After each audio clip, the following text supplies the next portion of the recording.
Iran ने बीते 3 दिनों में ऐसे हमले किए जिससे अमेरिका और इजराइल हैरान है, क्योंकि उसके एयर डिफेंस सिस्टम रोकने में नाकाम रहे। सवाल है कि क्या ईरान आगे की लड़ाई में अपने घातक हथियारों से चौंकाने वाला है? ईरान ने इजराइल पर 1 घंटे में 3 बैलिस्टिक मिसाइल दागकर अपनी ताकत का एहसास पूरी दुनिया को करा दिया। शनिवार से इजराइल पर ईरान ने हमलों की बौछार कर दी थी। बीती रात ईरान ने इजराइल के डिमोना और अराद शहर पर हमले को जिस तरीके से फैलाया, उससे लगता नहीं कि ईरान झुकने वाला है।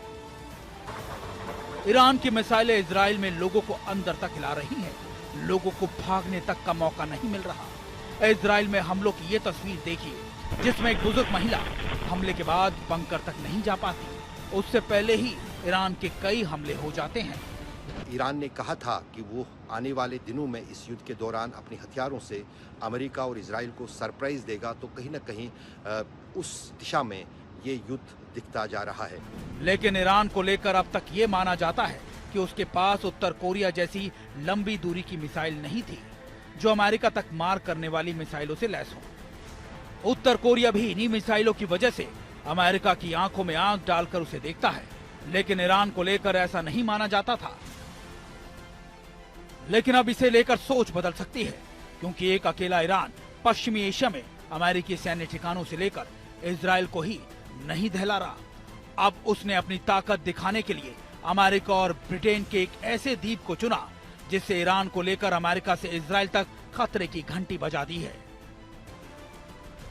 डियागो ग्रासिया अफ्रीका, मध्य पूर्व और एशिया के बीच महत्वपूर्ण समुद्री मार्गों के चौराहे पर स्थित वो सैन्य ठिकाना है जो स्ट्रेट ऑफ हॉर्मूज से करीब है।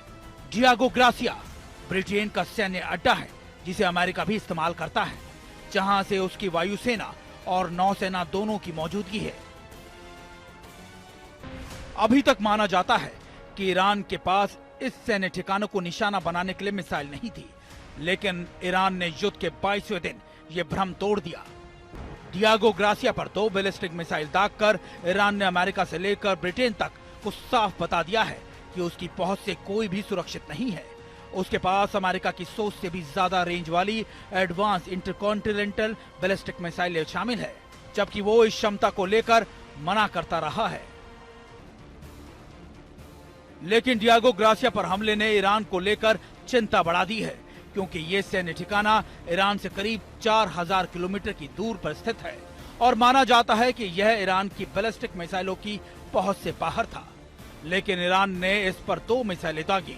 रिपोर्ट के मुताबिक इन दोनों मिसाइलों में से एक कथित तौर पर उड़ान के दौरान ही फेल हो गई, जबकि दूसरी मिसाइल को बेअसर करने के लिए अमेरिकी सेना ने SM-3 इंटरसेप्ट का इस्तेमाल किया। मैसेजिंग साफ जाती है यूरोप को कि वो लड़ाई में शामिल ना हो, और अगर लड़ाई में शामिल होंगे तो उनको ये भी पता है कि इनके पास ICBM या IRBM मिसाइल्स हैं। और दूसरा इम्प्लीकेशन ये है इसका कि जिस प्रकार इन्होंने ICBMs बना ली हैं, तो हो सकता है कि पॉसिबल है कि कुछ मिसाइल्स न्यूक्लियर टिप्ड भी हो सकती हैं, क्योंकि वो भी एक इनके स्टोर में हो सकता है।